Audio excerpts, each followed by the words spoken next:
প্ৰথম কথা কাৰেণ্ট নথকা এটা ঘৰৰ পৰা কাৰেণ্ট থকা এটা ঘৰলৈ আহিছোঁ আৰু ৰাজনৈতিক দলৰ কৰ্মী হিচাপে আন 10জনৰ বাবে কাম কৰাটোৱে আমাৰ লক্ষ্য আৰু উদ্দেশ্য।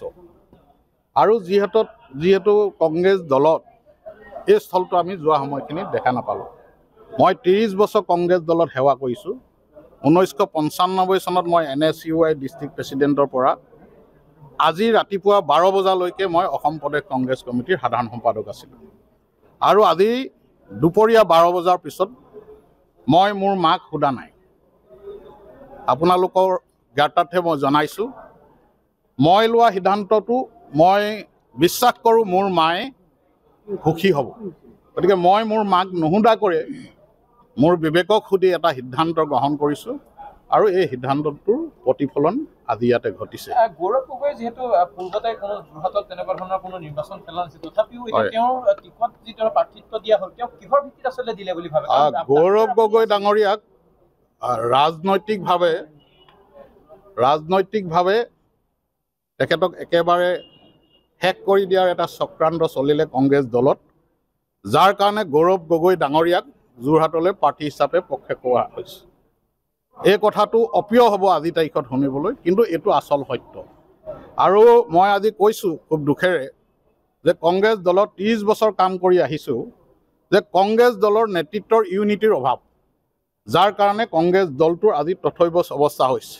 আমি একেবাৰে গ্ৰাছৰুট লেভেলৰ কাৰ্যকৰ্তা হিচাপে কংগ্ৰেছ দলটোত কাম কৰিছিলোঁ আৰু এতিয়া দেখিছোঁ যে নেতৃত্বৰ যিটো খোৱা কামোৱা, যাৰ কাৰণে কংগ্ৰেছ দলটো দিনক দিনে শেষ হৈ গৈ আছে। আৰু এই মুহূৰ্তত মই সিদ্ধান্ত গ্ৰহণ কৰিছোঁ যে অসমৰ জনপ্ৰিয় মুখ্যমন্ত্ৰী ডক্টৰ হিমন্ত বিশ্ব শৰ্মা ডাঙৰীয়াৰ যি কৰ্ম, যি কাম, দুখীয়া দৰিদ্ৰ কৃষক শ্ৰমিক ৰাইজৰ কাৰণে তেওঁ কাম কৰাৰ যিটো হেঁপাহ আৰু মানুহে যি এই ভাৰতীয় জনতা পাৰ্টীৰ চৰকাৰৰ পৰা এতিয়া সুবিধা লাভ কৰিছে, এই কথাটো মই লক্ষ্য কৰিছোঁ। আৰু এটা কথা মোৰ মনত খুন্দিয়াই আছিল, যেতিয়া যোৱাবাৰ বহাগ বিহুৰ সময়ত যেতিয়া গিনিজ বুক ৰেকৰ্ডত বিহু স্থান পাইছিল বিহু নৃত্যই, যে মুখ্যমন্ত্ৰী ডাঙৰীয়াই ইমান নিয়াৰিকৈ অসমৰ সংস্কৃতি বিশ্বৰ দৰবাৰত প্ৰতিষ্ঠা কৰিবলৈ চেষ্টা কৰিছে। এনেকুৱা ধৰণৰ কাম কৰাৰ কথা কংগ্ৰেছ দলে বিগত সময়ত কেতিয়াও চিন্তা কৰা নাছিলে। আমি সদায় গৌৰৱ অনুভৱ কৰোঁ, অসম আৰু অসমীয়া বিশ্বৰ দৰবাৰত প্ৰতিষ্ঠা হ'ব লাগে আৰু তেওঁ তাৰ কাৰণে দিনে নিশাই মুখ্যমন্ত্ৰী ডাঙৰীয়াই কাম কৰি আছে, যাৰ কাৰণে মই আজি ভাৰতীয় জনতা পাৰ্টীত যোগদান কৰিছোঁ। আৰু কংগ্ৰেছ দলত মই ক'ব লাগিব নিশ্চিতভাৱে যে কংগ্ৰেছ দলত কোনোবা প্ৰাক্তন মুখ্যমন্ত্ৰী নেতাই যিটো সুযোগ পায়, কোনোবা মন্ত্ৰীৰ পুত্ৰই যিটো সুযোগ পায়, সেইটো তৃণমূল পৰ্যায়ৰ পৰা অহা কৰ্মীয়ে সেইটো সুযোগ নাপায়।